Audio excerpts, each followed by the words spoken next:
আল্লাহর দুনিয়ার ভিতরে দেখেন কত কি তৈরি করছে। এই যে দেখেন নদী, এই যে দেখেন ওই যে বেটা নদীর ইয়ের ভিতরে, বালুরচরের ভিতরে এক বেটা কত কষ্ট করে মাছ মারতেছে।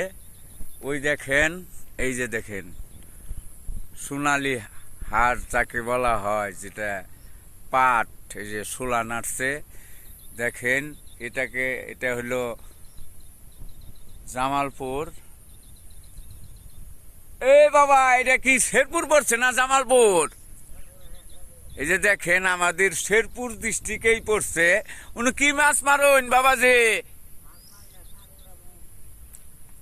কি উড়াবেন? পাটের ঝাঁক উড়াবো। এই যে দেখেন আমার এক চাচা মিয়া, দেখেন কত কষ্ট করে, কৃষক মানুষ। এই যে দেখেন, এই যে ঝাঁক দিছে পাট, যেটারে সোনালি হাঁস বলি আমরা। এটা ঝাঁক দিছেন কয়দিন ধরে বাবাজি? এক সপ্তাহ থেকে। দেখেন এক সপ্তাহ থেকে ঝাঁক দিছে, এখন উড়াবে। কত শতাংশ জমির, কত বিঘা জমির মধ্যে লাগাইছিলেন পাট? 2.5 বিঘা। এটা তো ইনশাল্লাহ না ববো তো?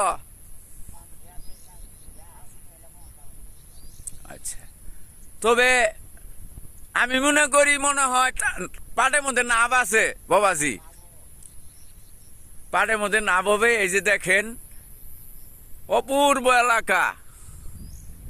দেখেন এই যে আমার এক বাবাজি কত কষ্ট করে এই যে পাট চাষ করছে। এই পাট আবার এই নদীর চূড়ার ভিতরে জাগ দিছে, এই পাট চাষ করতেছে। এই যে দেখেন এই পাট কষ্ট করে উৎপাদন করা কঠিন বিষয়। কৃষকের সহজেই জিনিস ফলাইতে পারে না, বহুত কষ্ট করতে হয়। কি বেশি লাইন বাবাজি? ঢেঁড়স তুলবেন যাবেন। এই যে দেখেন, এই যে আমার 22টা ঢেঁড়স তুলবেন যাব। কতখানি ঢেঁড়স নাগাইছেন? হাফ বিঘা ঢেঁড়স নাগাইছে। একদিন পর পর তো উড়ান যায়। হ্যাঁ, কতটি করে তুলেন একদিন পর পর? 35 কেজি, 40 কেজি, মানে আমরা বলি যেটা 1 মণ। তাহলে কষ্ট করলে আসলে কৃষ্ট মিলে, কষ্ট করলেই লাভবান হওয়া যায়।